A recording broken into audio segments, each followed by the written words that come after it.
नमस्कार। अंतर्राष्ट्रीय खबरों के हमारे इस खास कार्यक्रम खबर दुनिया की में आपका स्वागत है। मैं हूं चंद्रशेखर जोशी। इस कार्यक्रम में हम आपको इस वक्त की बड़ी अंतर्राष्ट्रीय खबरें बताते हैं, साथ ही दो बड़ी खबरों पर अपने विशेषज्ञ मेहमान के साथ चर्चा भी करते हैं। आज हम कनाडा में हुए आम चुनाव के परिणाम और भारत पाकिस्तान तनाव पर चर्चा करेंगे। लेकिन आइए सबसे पहले आपको दिखाते हैं इस वक्त की अंतर्राष्ट्रीय हेडलाइंस। कनाडा में लिबरल पार्टी की शानदार वापसी। ट्रंप कार्ड ने मार्क कार्नी को दिलाई बड़ी जीत। नहीं चला खालिस्तानी एजेंडा। जगमीत सिंह की पार्टी एनडीपी की करारी हार।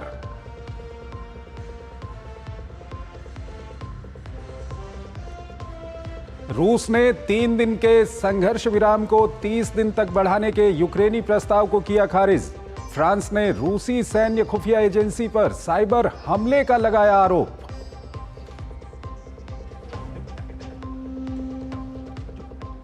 करीब एक दिन के ब्लैकआउट से घुटने पर आए स्पेन और पुर्तगाल उभरे। जांच आयोग का गठन। स्पेन के प्रधानमंत्री पेड्रो सांचेज ने साइबर हमलों की अटकलों को किया खारिज।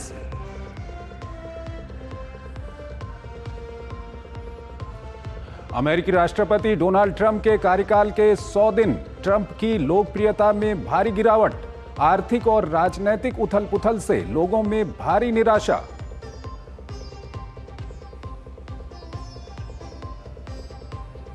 असद के वफादारों के बाद सीरिया में अल्पसंख्यक ड्रूज समुदाय के खिलाफ बड़ी हिंसा। कम से कम 10 की मौत। एक विवादित ऑडियो क्लिप को लेकर भड़की हिंसा। सरकार का सख्त कार्रवाई का निर्देश।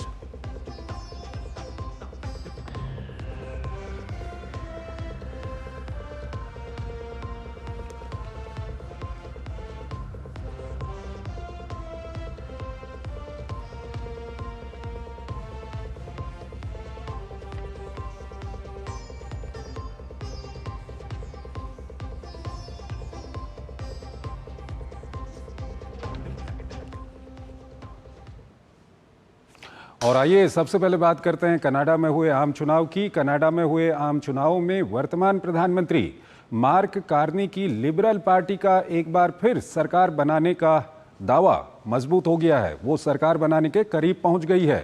लिबरल पार्टी के एक बार फिर सत्ता के करीब पहुंचने का एक प्रमुख कारण अमेरिकी राष्ट्रपति ट्रंप द्वारा कनाडा पर टैरिफ हथियार चलाना रहा है। वहीं इन चुनावों में भारत विरोधी एजेंडे पर काम करने वाली एनडीपी को बड़ा झटका लगा है। माना जा रहा है कि जगमीत सिंह की इस पार्टी को भारत के खिलाफ अभियान चलाने का बुरा खामियाजा भुगतना पड़ा है। ये रिपोर्ट देखिए। महज 3 महीने पहले चुनाव में काफी पीछे चल रही लिबरल पार्टी ने संसदीय चुनाव में जीत दर्ज कर इतिहास रच दिया। हालांकि 2025 की ऐतिहासिक जीत का मुख्य किरदार इस बार कार्नी रहे, जिन्होंने 3 महीने पहले ही अमेरिकी विरोध के बीच सत्ता संभाली थी। लगातार चौथी बार सत्ता की दहलीज पर दस्तक दे रही लिबरल पार्टी का प्रदर्शन पिछली बार की तुलना में काफी बेहतर माना जा रहा है, जिसने अब तक 168 सीटों पर जीत हासिल कर ली है। कनाडा में सरकार बनाने के लिए 172 सांसदों की जरूरत होती है, इसलिए कार्नी को सरकार बनाने के लिए छोटे दलों के समर्थन की जरूरत होगी। वहीं दूसरी तरफ प्रमुख विपक्षी दल कंजर्वेटिव पार्टी को 144 सीटों से ही संतोष करना पड़ा। लिबरल पार्टी को 2015 में पूर्ण बहुमत हासिल हुआ था। हालांकि 2019 और 2021 में उसे बहुमत नहीं मिला, लेकिन पार्टी ने गठबंधन करके सरकार चलाई। बहरहाल पिछली सरकार में अहम भूमिका निभाने वाले दल एनडीपी को आम चुनाव में करारा झटका लगा है। खालिस्तानी समर्थक दल एनडीपी को आम चुनाव में न सिर्फ हार का सामना करना पड़ा है, बल्कि पार्टी प्रमुख जगमीत सिंह को चुनाव में करारी शिकस्त का सामना भी करना पड़ा। नतीजों के मुताबिक एनडीपी को चुनाव में सिर्फ 7 सीटों पर जीत मिली। 2021 के चुनाव में जगमीत की पार्टी को 25 सीट मिली थी, जिसने ट्रूडो की सरकार बनाने में अपना समर्थन दिया था। माना जा रहा है अगर भारत और कनाडा के रिश्तों में तल्खी आई तो इसकी वजह खालिस्तानी समर्थक जगमीत सिंह भी थे, क्योंकि कई मौकों पर एनडीपी के समर्थन से ही कनाडा से ही खालिस्तानियों के समर्थन में भारत विरोधी एजेंडे चलाए गए। दरअसल कनाडा की राजनीति में बीते कुछ महीने से लिबरल पार्टी को अंतर्राष्ट्रीय स्तर पर जस्टिन ट्रूडो की नीति की वजह से दबाव झेलना पड़ रहा था। लोकप्रियता में आई गिरावट के बाद मार्क कार्नी ने देश की कमान संभाली। कनाडा में ये बदलाव उस वक्त हो रहा है जब अमेरिका में ट्रंप की सत्ता में वापसी हुई थी।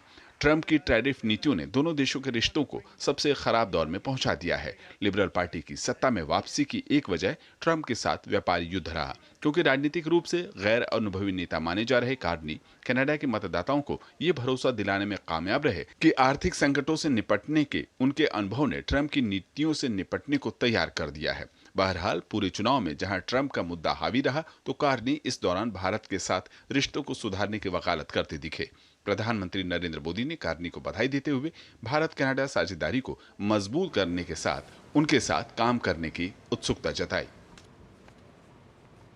और इस खबर पर ज़्यादा बात करने के लिए हमारे साथ जुड़ रहे हैं Sanjay Bhardwaj, school of international studies JNU से। संजय जी, बहुत बहुत स्वागत है आपका हमारे इस कार्यक्रम में। पहला सवाल आपके सामने हम रखना चाहेंगे कि कनाडा में जो आम चुनाव हुए उसके जो परिणाम आए हैं उसका विश्लेषण किस तरह से करेंगे आप? देखिए, ये बात साफ है कि जो इलेक्शन मैनिफेस्टो रहा और जिस तरीके से कार्नी ने इलेक्शन कैंपेन किया, उसमें दो बातें साफ साफ स्पष्ट रूप से नजर आई। पहली बात कि जो उनकी लिबरल पॉलिसीज हैं उनको उन्होंने काफ़ी कुछ जनता के सामने रखा। दूसरा, जो ट्रंप के साथ जो उनका अभी ट्रेड वॉर चल रहा है, एक तरीके से जो टैरिफ वॉर जो चल रहा है, वो ना केवल कनाडा के साथ बजाय कि पूरी दुनिया के साथ चल रहा है। लेकिन जो सबसे बड़ा कनाडा के लोगों को एक विश्वासघात लगा कि पिछले जो लगभग 50 साल से कनाडा और अमेरिका के बीच में जो एक बहुत स्ट्रॉन्ग साझेदारी थी और एक डिपेंडेंसीज थी एक दूसरे को, उनको बहुत बड़ा ठेस लगा। और उनको पहली बार ये एहसास हुआ कि अमेरिका और ये बात कार्ने ने अपने इलेक्शन कैंपेन में कहा कि अमेरिका हमारी भूमि को लेना चाहते हैं, अमेरिका हमारे संसाधनों को खाना चाहते हैं, और अमेरिका हमको एक तरीके से अपना प्यूटल स्टेट बना के एक तरीके से एक पूरा हमारी सॉवरेनिटी पे हावी होना चाहते हैं। एक बहुत बड़ा मुद्दा था। जो दूसरा उनका और समर्थन भी रहा, और दूसरा जो मुद्दा था वो रहा भारत से संबंधित, खासकर जो प्रो खालिस्तान ग्रुप है वहां पर, जिसका आपने सही जिक्र किया। ठीक है संजय जी, ये एनडीपी को लेकर के, जगमीत सिंह को लेकर के अभी हम बात करेंगे, लेकिन पहले हम जो ट्रंप की नीतियां रही थी और अब जब वहां पर मार्क कार्नी का प्रधानमंत्री बनना वहाँ पर तय हो गया है, उनको जितनी सीटें आई हैं, कुछ और सीटों की उनको ज़रूरत है, उसके बाद वो नेता चुने जाएंगे और प्रधानमंत्री बन जाएंगे। तो आने वाले समय में अब आपको क्या लग रहा है कि अमेरिका, खासकर प्रेसिडेंट ट्रंप की जो टैरिफ नीतियां हैं वो और कड़ी हो जाएंगी कनाडा के खिलाफ? देखिए, दो बातें साफ। अभी तो जहां तक आप इलेक्शन रिजल्ट्स की बात कर रहे हैं तो लगभग 167 सीटें कंफर्म हो चुकी है और बहुत ज्यादा दूर नहीं है बहुमत से। कुछ थोड़ा बहुत उनको समर्थन इंडिपेंडेंट और वैसे कैंडिडेट्स का रहेगा, पहली बात। दूसरी बात की ये बात साफ है कि अब कनाडा अमेरिका के प्रति बहुत कॉन्शियस रहेगा।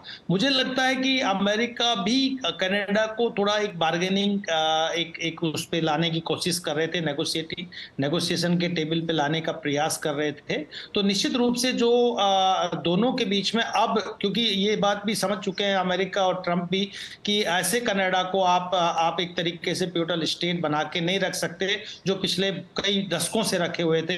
तो निश्चित रूप से ट्रंप भी इस अब बार्गेन करेंगे, और जो टैरिफ का जो इश्यूज है, जो खासकर जो, और आप ये बात मान के चलिए कि कनाडा अमेरिका का एक बहुत नजदीकी देश रहा है, चाहे वो नाटो का विषय हो, चाहे वो वेस्ट को रिप्रेजेंट करने की बात हो, या किसी भी तरीके से, चाहे आवाजाही की बात हो, हर तरीके से।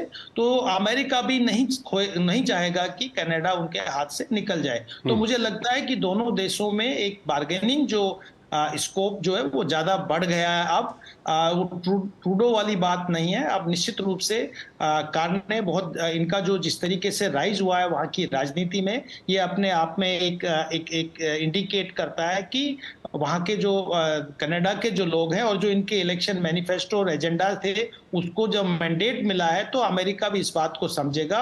और मुझे लगता है कि जो एक सख्त रवैया है वो सख्त की बजाय लिबरल अमेरिका का रवैया कनाडा की तरफ रहेगा। कुछ उनको भी रियायत देने का मुझे लगता है कि अमेरिका इस पे विचार करेगा। ठीक है। संजय जी, अब बात करते हैं एनडीपी की, जो जगमीत सिंह की पार्टी है। और ये पूर्व में हमने देखा है कि जस्टिन ट्रूडो को जगमीत सिंह का समर्थन था। उसके बाद हमने देखा कि कनाडा में खूब भारत विरोधी अभियान वहाँ पर चलाया गया, खालिस्तानी वहाँ पर काफ़ी सक्रिय रहे।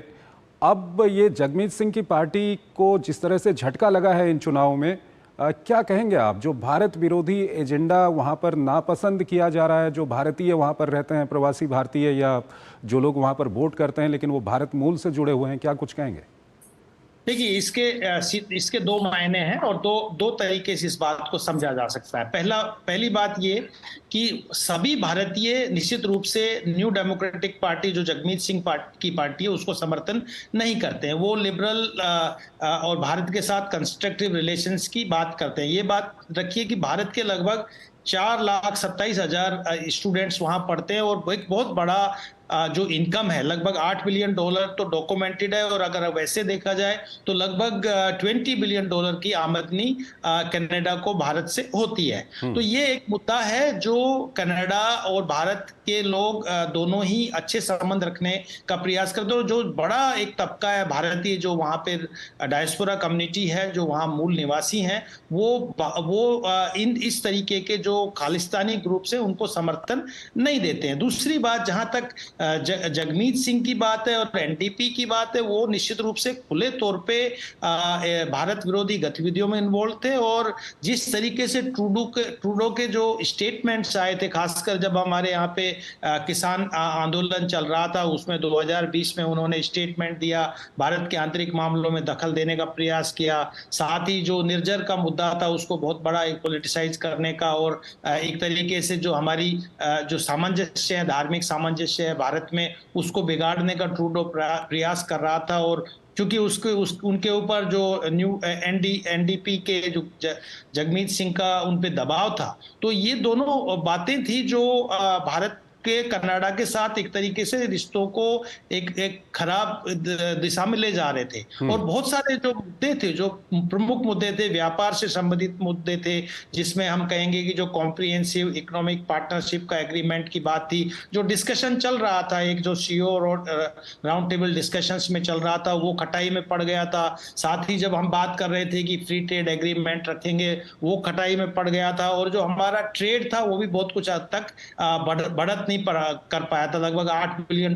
का जो भारत के साथ ट्रेड है, वो भी बहुत ज्यादा बढ़त नहीं कर पाया था। ये सब हो रहा था जगमीत सिंह और इसकी जो पार्टी जो समर्थन कर रही थी ट्रूडो को, ट्रूडो उनके दबाव में काम कर रहे थे। लेकिन निश्चित रूप से जिस तरीके से वार्मली कार्ने ने भारत के साथ एक सकारात्मक दृष्टिकोण दिखाया और भारत को एक तरीके से एक क्लोज पार्टनर, एक नेचुरल पार्टनर के रूप में कनाडा को दिखाने का प्रयास किया है, तो ये जो जितने भी, यानी कि कहीं ना कहीं हम कह सकते हैं कि भारत और कनाडा के रिश्तों में कुछ जो तनाव आया था जस्टिन ट्रूडो के समय में, वो अब आगे देखने को नहीं मिलेगा मार्क कार्नी के नेतृत्व में?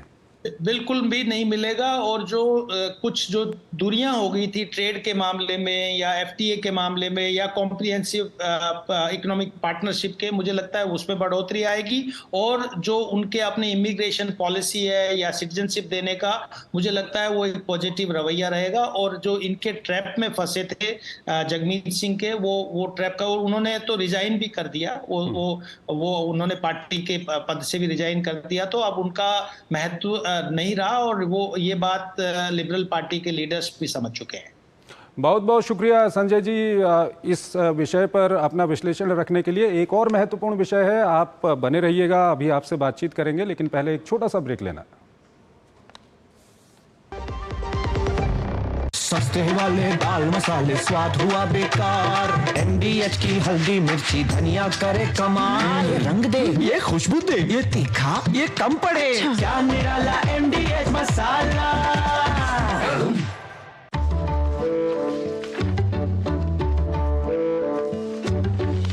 रुक जाओ, ये क्या है? असली नोट? ब्रो, ये फटा है। सुन, फटे फटे या पुराने नोट को बैंक ब्रांच में एक्सचेंज कर सकते हैं। वाओ, नया नोट मिलेगा? हाँ, जिससे तू हमें पिज्जा पार्टी देगा।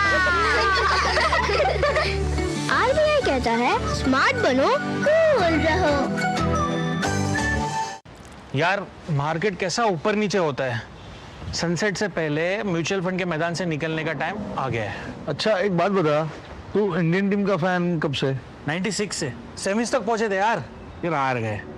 तो क्रिकेट देखना बंद कर दिया? अरे नहीं ऐसे कैसे, team India forever bro. Exactly, career, investment और लाइफ में ऊपर नीचे होता रहता है यार। वो तो है। बस भाई डटे रहे, तभी तो अपने सपने पूरे कर सकता है। लाइफ और म्यूचुअल फंड्स में लॉन्ग टर्म सोचना सही है। सही है। म्यूचुअल फंड निवेश बाजार जोखिमों के अधीन है। योजना से जुड़े सभी दस्तावेजों को ध्यान से पढ़ें। जो लक्ष्य चुना था समझ आने लगा है। जीएलए यूनिवर्सिटी, उच्च लक्ष्य की निश्चित प्राप्ति। शादी का किचन महके जहां, गोल्डी किचन किंग मसाले हो वहां। गोल्डी लाई है फ्रेश लॉक टेक्नोलॉजी, जो रखे मसालों को हर समय फ्रेश। स्वागत है आपको ब्रेक के बाद। अगली खबर की ओर आपको लिए चलते हैं। पहलगाम आतंकी हमले के बाद भारत और पाकिस्तान के बीच में तनाव बना हुआ है। वहीं अंतर्राष्ट्रीय मंचों पर भी इस तनाव की गूंज सुनाई दे रही है। संयुक्त राष्ट्र में जहां भारत ने पाकिस्तान पर आतंकवादी संगठनों को पनाह और समर्थन देने के लिए उसे जमकर सुनाया, तो वहीं इस तनाव के बीच पाकिस्तान के पूर्व प्रधानमंत्री नवाज शरीफ ने अपने देश की सरकार को भारत से कूटनीतिक तरीके से तनाव दूर करने की सलाह दी है। ये रिपोर्ट देखिए। पहलगाम आतंकी हमले के बाद से सरकार आतंकियों और उसके आकाओं को अंजाम तक पहुंचाने में जी जान से जुटी हुई है, लेकिन पाकिस्तान के रक्षा मंत्री खुलेआम स्वीकार कर रहे हैं कि उनका देश पिछले 3 दशकों से आतंकी संगठनों को समर्थन, प्रशिक्षण और फंडिंग करता आ रहा है। भारत ने कूटनीतिक मंचों से आतंकवाद को विदेश नीति के तौर पर इस्तेमाल करने वाले देश पाकिस्तान को बेनकाब करने की योजना बनाई है। इसी कड़ी में भारत ने एक बार फिर पाकिस्तान को यूएन में लताड़ लगाई है। भारत ने स्पष्ट रूप से पाकिस्तान को रोग स्टेट बताया है, यानी वो एक ऐसा देश है जो किसी अंतर्राष्ट्रीय नियम का पालन नहीं करता है और वो पड़ोसी देशों के लिए खतरा बन गया है। यूएन में भारत की उप प्रतिनिधि योजना पटेल ने कहा कि ख्वाजा यूनुस की स्वीकारोक्ति कोई आश्चर्यजनक बात नहीं है, क्योंकि पाकिस्तान का आतंकवाद को पनाह देने का इतिहास जग जाहिर है। इस दौरान उन्होंने दुनिया के सामने भारत में आतंकवाद फैलाने में पाकिस्तान की भूमिका के सबूत भी पेश किए। हालांकि पाकिस्तान ने अपना पुराना राग गलाते हुए इसका खंडन किया। उधर पहलगाम हमले के बाद से पाकिस्तानी नेताओं के अनर्गल बयानों के उलट पाकिस्तान के पूर्व प्रधानमंत्री नवाज शरीफ ने अपने देश की सरकार को भारत से कूटनीतिक तरीके से तनाव दूर करने की सलाह दी है। नवाज इस मुद्दे पर आक्रामक रुख अपनाने के खिलाफ हैं। हालांकि नवाज शरीफ ने अब तक पहलगाम हमले की निंदा नहीं की है। हालांकि पाकिस्तान के कभी करीबी माने जाने वाले तालिबान ने पहले ही पहलगाम हमले की कड़ी निंदा की है। ऐसे हमलों को क्षेत्र की सुरक्षा और स्थिरता के लिए बड़ा खतरा बताया है। हमले के बाद से पाकिस्तान और भारत के दरमियान बढ़ते तनाव के बीच भारत के एक उच्च अधिकारी की तालिबान के विदेश मंत्री से मुलाकात ने पाकिस्तान की परेशानी बढ़ा दी है। भारत के उच्च अधिकारी संबंधों की प्रगति की समीक्षा के लिए रविवार को काबुल में थे। बताया जा रहा है कि वार्ता में राजनीतिक संबंध, व्यापार, परागमन और क्षेत्रीय विकास सहित कई द्विपक्षीय मुद्दों पर चर्चा हुई। हालांकि जानकार इस मुलाकात को पाकिस्तान को पश्चिम की ओर से घेरने के तौर पर देख रहे हैं। 2021 में तालिबान जब सत्ता में आए तो यह आशंका काफी गहरी थी कि कहीं ये लोग आईएसआई की कठपुतली की तौर पर काम न करें। लेकिन हाल के दिनों में तालिबान शासन के साथ भारत के रिश्तों में बड़ा सुधार देखने को मिला है, जबकि दूसरी ओर पाकिस्तान के साथ उसके संबंध अब तक के सबसे खराब दौर से गुजर रहे हैं। वहीं भारत चाहता है कि अफगानिस्तान की धरती देश के खिलाफ आतंकवादी गतिविधियों के लिए इस्तेमाल न हो। तालिबान पहले ही इसे लेकर आश्वासन दे चुका है। संजय भारद्वाज हमारे साथ जुड़े हुए हैं, school of international studies JNU, उनसे हम बातचीत करेंगे। संजय जी, अगर भारत और पाकिस्तान के बीच में जो इस वक्त तनाव है, इसको आप किस तरह से देखते हैं? जो दोनों पक्षों की ओर से जो कुछ भी चल रहा है, कैसे इसका आप विश्लेषण करेंगे? देखिए, जिस तरीके से एक निंदनीय और घोर निंदनीय जो अपराध पाकिस्तान ने किया है, और इसका सबसे बड़ा जो एक तरीके से सबूत जो वहाँ के डिफेंस मिनिस्टर ख्वाजा आसिफ ने दिया कि ये काम हमने अभी पहली बार नहीं किया, ये हम पिछले 3 दशक से ये काम करते आए हैं। हम आतंकवाद पाकिस्तान का घर है और हम क्रॉस बॉर्डर जो टेररिज्म है, भारत में जो इंसर्जेंट्स और आतंकवादी गतिविधियों को हम पिछले 3 दशक से अंजाम देते रहे हैं। हालांकि उन्होंने इस बात के लिए वेस्टर्न पावर्स, खासकर यूके और अमेरिका की तरफ इंडिकेट किया, लेकिन ये बात भी जानते हैं ख्वाजा आसिफ साहब की जो वहाँ की सेना है, जो वहाँ का डीप स्टेट है, उसकी रोजी रोटी इसी के आधार पे चलती है। वो अपना अस्तित्व जो पाकिस्तान में बनाए हुए हैं वो इस तरीके की जो प्रॉक्सीज को क्रिएट करके आतंकवादी गतिविधियों को आगे बढ़ा के वहाँ पर रुके हुए हैं, क्योंकि वहाँ पर अभी तक कोई ठीक से लेजिटिमेट सरकार, जो जनता आवाम की चुनी हुई सरकार नहीं बनी है, पहली बात। दूसरी बात कि पाकिस्तान, ये साफ कहा कि पाकिस्तान एक रॉग स्टेट है और पाकिस्तान एक डिसफंक्शनल स्टेट है। और इस डिसफंक्शनल स्टेट में ये बात साफ है कि चाहे वो अफगानिस्तान से संबंधित नीतियां हो, चाहे वो कश्मीर से संबंधित नीतियां हो, चाहे वो भारत से संबंधित नीतियां हो, आतंकवाद से संबंधित नीतियां हो, इसमें कोई इलेक्टेड सरकार का कोई रोल नहीं होता। नवाज शरीफ और शहबाज शरीफ या इमरान खान का कोई भूमिका नहीं रहती इसमें। वो जो डीप स्टेट है, जो आर्मी है, वो जो इस्लामिक कट्टरपंथी जो लोग हैं, उनके इशारों पे या उनके साथ साठगांठ करके इस तरीके की गतिविधियों को अंजाम देते हैं। तो एक तरीके से जो पाकिस्तान का जो स्ट्रक्चर है, वहाँ पे या तो अल्लाह की आवाज़ सुनी जाती है या आर्मी की आवाज़ सुनी जाती है, पहले अमेरिका की आवाज़ सुनी जाती थी, या फिर असैसिनेशन की आवाज़ सुनी जाती है, आवाम की आवाज़ नहीं सुनी जाती। जब तक वहाँ पे आवाम की आवाज़ नहीं सुनाई देगी, तब तक पाकिस्तान ये आतंकवाद के सहारे ये काम करता रहेगा। तीसरी बात कि अभी पाकिस्तान के जो हालात है वो बहुत बुरे हालात है पाकिस्तान के। वहाँ पे एक बलूचिस्तान की डिमांड हो रही है, बलूच देश बनेगा।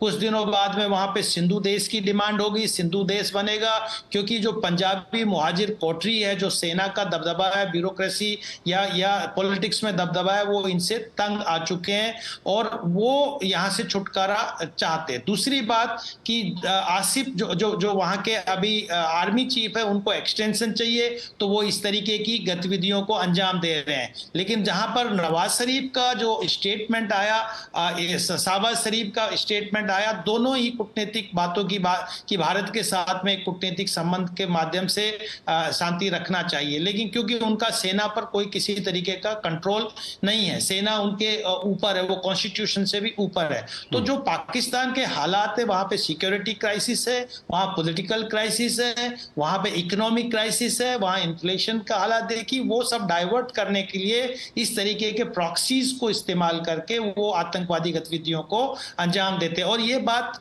पूरी दुनिया जान चुकी है कि इस स्थिति में इस वक्त उन्होंने जो हमला किया, पूरी दुनिया ने इस बिल्कुल संजय जी, दुनिया के कई जो अंतर्राष्ट्रीय मंच हैं कई बार इसको कह चुके हैं। अच्छा होता है कि पाकिस्तान उनके कब्जे वाले इलाकों में जो आतंकवादी कैंप हैं, जहां आतंकवादियों को ट्रेंड किया जाता है, वहां पर कार्रवाई करता, लेकिन पाकिस्तान ऐसा नहीं कर रहा है। पाकिस्तान के कई नेता इस वक्त बड़ी गलत बयानी कर रहे हैं, लेकिन इस सब के बीच जो पाकिस्तान के पूर्व प्रधानमंत्री हैं वो कहीं ना कहीं कूटनीति की भी बात करते हैं। संजय जी, हम आपसे ये भी जानना चाहेंगे कि कूटनीति दोनों तरफ होती है। भारत की जिस तरह से अफगानिस्तान तालिबान से नज़दीकियाँ बढ़ रही हैं, ये पाकिस्तान के लिए कितना परेशानी खड़ा करने वाला है? देखिए, अंतर्राष्ट्रीय संबंध में दो तरीके की अप्रोच होती है। एक होती है सॉफ्ट पावर अप्रोच, जिसको कहते हैं कूटनीतिक माध्यम से, डायलॉग, डिस्कशन, डिबेट या पीस प्रोसेस, उसके माध्यम से। लेकिन जब वहाँ के राजनीतिक इलेक्टेड लोग, नवाज शरीफ इसको बहुत अच्छे से भुगत चुके हैं 2 बार, कि 1999 में कारगिल से पहले और उसको थोड़े दिनों पहले जब नवाज शरीफ मोदी जी की शपथ ग्रहण समारोह में आए थे और उनको बुलाए थे, वो भुगत चुके हैं कि जो डिप्लोमेटिक और सॉफ्ट पावर के रूप में जब प्रयास करते तो वहाँ की जो सेना है वो वहां कू कर देती है और उसको हटा के दूसरे को स्थापित कर देती है। जो वहां की सेना है और जो प्रॉक्सीज हैं, कट्टरपंथी हैं, वो दूसरी भाषा समझते हैं, जिसको हम कहते हैं हार्ड पावर अप्रोच। और जो हमने बालाकोट में किया, जब तक हम डिटरेंस बाय पनिशमेंट नहीं करेंगे, जब तक हम जहां पे आतंकवादियों को ये जो कैंप बने हुए हैं उस पर स्ट्राइक नहीं करेंगे, उनका ठीक है संजय जी, लेकिन सवाल ये था कि भारत और अफगानिस्तान तालिबान के बीच जो संबंध पहले से थोड़ा ठीक हो रहे हैं और इस पूरे मामले में कहीं ना कहीं भारत से जो ट्रेड होता था अफगानिस्तान को, वो भी कहीं ना कहीं उसको नुकसान पहुंचा है। तो अफगानिस्तान, तालिबान और भारत के बीच में जो नज़दीकी है, ये पाकिस्तान के लिए कितनी बड़ी परेशानी खड़ी कर सकता है? ये बड़ी परेशानी निश्चित रूप से, क्योंकि जिस तरीके के हालात आज के दिन पाकिस्तान और अफगानिस्तान के बीच में हो गए हैं और जिस तरीके से ब्रीच ऑफ ट्रस्ट पाकिस्तान ने अफगानिस्तान और तालिबान के साथ में किया है और जिस तरीके से वहाँ के जो रिफ्यूजीज हैं, जो इमिग्रेंट्स हैं, उनके साथ बर्ताव किया जा रहा है और डूरंड लाइन को बार बार से वॉयलेट किया जा रहा है, तो अफगानिस्तान पाकिस्तान के मंसूबों से तंग आ चुका है और वो भारत को एक मित्र के रूप में देख चुका है। और भारत ने निश्चित रूप से जो पहले भी लगभग $3.1 बिलियन का वहां इन्वेस्टमेंट किया, इंफ्रास्ट्रक्चर डेवलपमेंट किया, एक ट्रेड बढ़ाया, तो तालिबान और अफगानिस्तान के रेजिम्स वहां पर भारत में एक कंस्ट्रक्टिव पार्टनरशिप की तरफ देखते हैं और वो ये भी जानते हैं कि जो आतंकवाद और जो कट्टरपंथ का आज के दिन जो घर बन चुका है वो पाकिस्तान बन चुका है। ठीक है संजय जी, वक्त कम है हमारे पास, फिर किसी और दिन इस विषय पर हम बातचीत करेंगे। फिलहाल बहुत बहुत शुक्रिया आपका हमारे इस कार्यक्रम में जुड़ने के लिए और दोनों ही महत्वपूर्ण विषयों पर अपना महत्वपूर्ण विश्लेषण हमारे दर्शकों के सामने रखने के लिए। यहाँ पर हम एक छोटा सा ब्रेक लेंगे और ब्रेक के उस पार आज की कुछ और महत्वपूर्ण अंतर्राष्ट्रीय खबरें आपको बताएंगे। आपके घर के खाने में रेस्टोरेंट जैसा स्वाद ले आए MDH का शाही पनीर मसाला। पनीर को क्या मस्त बना डाला।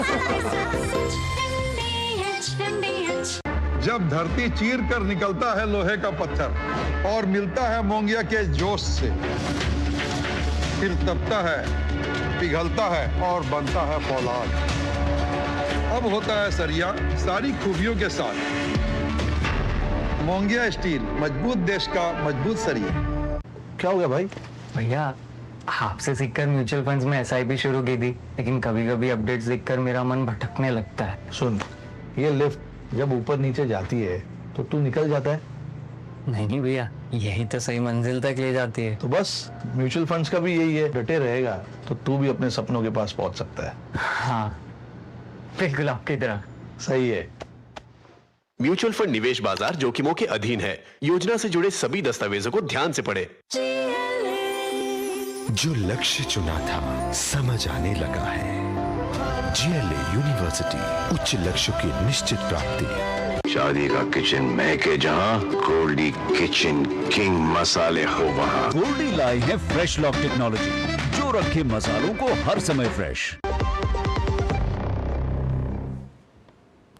स्वागत है आपका ब्रेक के बाद। अंतर्राष्ट्रीय खबरों के इस कार्यक्रम को हम यहीं पर समाप्त करते हैं, लेकिन जाते जाते आपको छोड़ जाते हैं आज की कुछ और महत्वपूर्ण अंतर्राष्ट्रीय खबरों के साथ।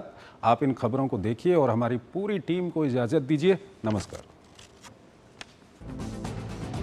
सीरिया की राजधानी दमिश्क के एक उपनगर जरामाना में मंगलवार को ड्रूज समुदाय के स्थानीय बंदूकधारियों और सरकार समर्थक लड़ाकों के बीच झड़प हो गई, जिसमें कम से कम 4 लोग मारे गए। ऐसी झड़पें हाल के दिनों में सीरिया के ड्रूज समुदाय और सरकारी बलों के बीच बढ़ते तनाव का हिस्सा हैं। 1 मार्च को इजराइल ने भी जरामाना की सुरक्षा के लिए अपनी सेना को तैयार रहने का आदेश दिया था, क्योंकि ये इलाका सीरियाई बलों के हमलों का शिकार हो सकता है।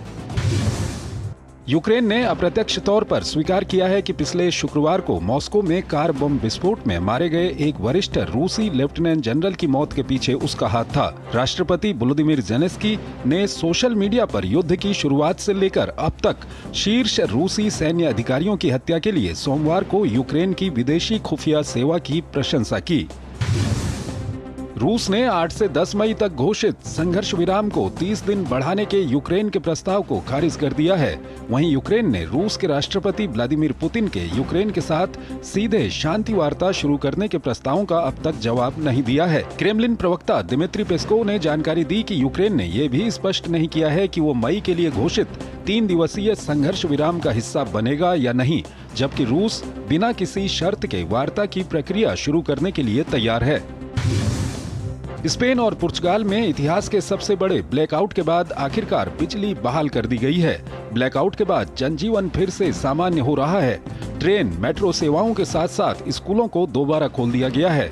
हालांकि अधिकारियों ने ब्लैकआउट के कारणों की स्पष्ट जानकारी नहीं दी है।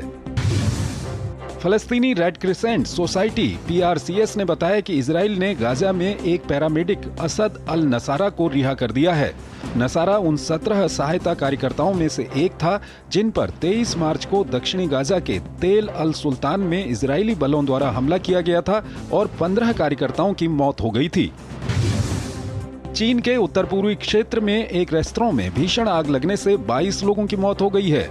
चीन के राष्ट्रपति शी जिनपिंग ने स्थानीय अधिकारियों से आग लगने के कारणों का जल्द पता लगाने, घायलों का इलाज करने और जिम्मेदार लोगों को सजा दिलाने का आग्रह किया।